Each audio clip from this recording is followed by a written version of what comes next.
Hi guys, my name is Philip Port. Welcome to Happy Visas YouTube channel. It's 17th of March and I thought I'd do a video outside, show you what it looks like at the end of winter, early spring. We've been having some good days, a little bit of rain, but today we've had some heavy snow, which has been quite nice actually. So anyway guys, I've been asked the question and I'd feel like a hypocrite if I didn't answer this question. So I've got to answer it. I answer all the questions. Do I have freedom in Russia? Is it a dictatorship or do we have true democracy? So I'm going to answer the freedom part first. Yes, I have all the freedom that I need. I can travel where I want. I can travel overseas. I can have a barbecue, I can have a beer, I can go to a restaurant, I can go to a cinema. I can do whatever I want to do. I don't have any issues, I don't have any problems in that sense. Now, is there CCTV everywhere? Yes, there is, on the metro, on the streets, but I like that. I think it's good security. I think if you've done nothing wrong, you shouldn't be worried about CCTV. And we have a lot of it in the West. I mean, London is probably the capital of surveillance. So yeah, so I'm fine with that. I have no issues. And you've got to ask yourself, what type of freedom do you want? Because we gave Libya its freedom. The West gave Libya its freedom, and they've been in civil war for the last 10 years. We took the highest standard of living in Africa based on purchasing power parity, and we've made them one of the poorest. So I want a strong leader like Putin. I don't want a mouse who's going to bow down to the West. So in that sense, I have as much freedom as I want. Now, you've got to look at the past as well. You look at Gorbachev, he was, good friends with Ronald Reagan, Margaret Thatcher, and I think, not intentionally, he accidentally sold his soul. He had good intentions, but he broke up the Soviet Union. That was what the West thought was good for them, and not necessarily good for Russia. But anyway, yeah, he trusted the West. He believed what they would, what they were saying, and he broke up the Soviet Union.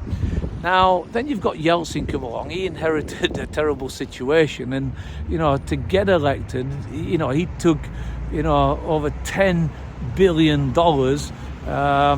from the West, to give him good PR, give him good promotion. So there was a lot of Western interference to get Yeltsin elected, and obviously his policies were maybe too, in my opinion, too pro-Western. Then you had Putin come along, and Yeltsin did a good thing. He retired early and put Putin in power. So, in my opinion, Yeltsin redeemed himself. He did a good job, actually. He put a very, very strong leader in power. And why he's unpopular by Western governments is that Putin does what is good for Russia, not necessarily what is good for the West. He's very accommodating of the West, don't get me wrong, but his policies are based what is good for Russia, what is good for the Russian citizens, and that's how he's always been. I'll give you an example. When he came to power, he understood that casinos are bad for society. He just didn't close them down. He said, look guys, I understand you've invested a lot in casinos, but it's not good for Russia, it's not good for society. I'm going to close you down in 5 years. And he waited the 5 years and then he closed them down. A lot of people said, oh, he'll take bribes and he'll not close them down, but no, he didn't do that. He did what was good for Russia. So I really like that. Now, is he a dictator? Now, he doesn't need to be a dictator. He's so popular, he doesn't need to cheat.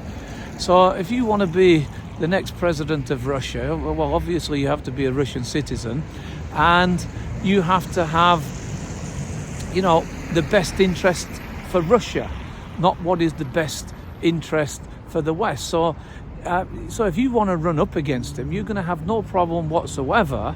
But if you're sponsored by their NGOs, their non-government organizations, and they're going to be spending, like they did on Yeltsin, $10 billion to get him elected, you're not going to be able to compete. You know, you're not going to, you know, the Russian government will never allow it, and rightly so. The Americans would never allow it, outside interference. So you're going to have no problem whatsoever, in my opinion, as a Russian citizen, to run for presidency if you're doing what is best for Russia and what is best for the Russian people. So just to recap, guys, on this very, very cold end of winter, spring day, I have all the freedom that I want.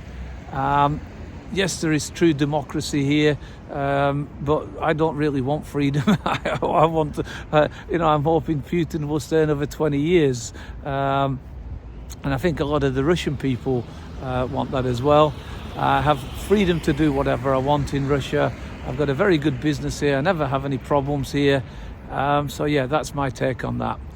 Hope you found this video informative, guys. Please like, please subscribe. Much appreciated. Cheers, guys.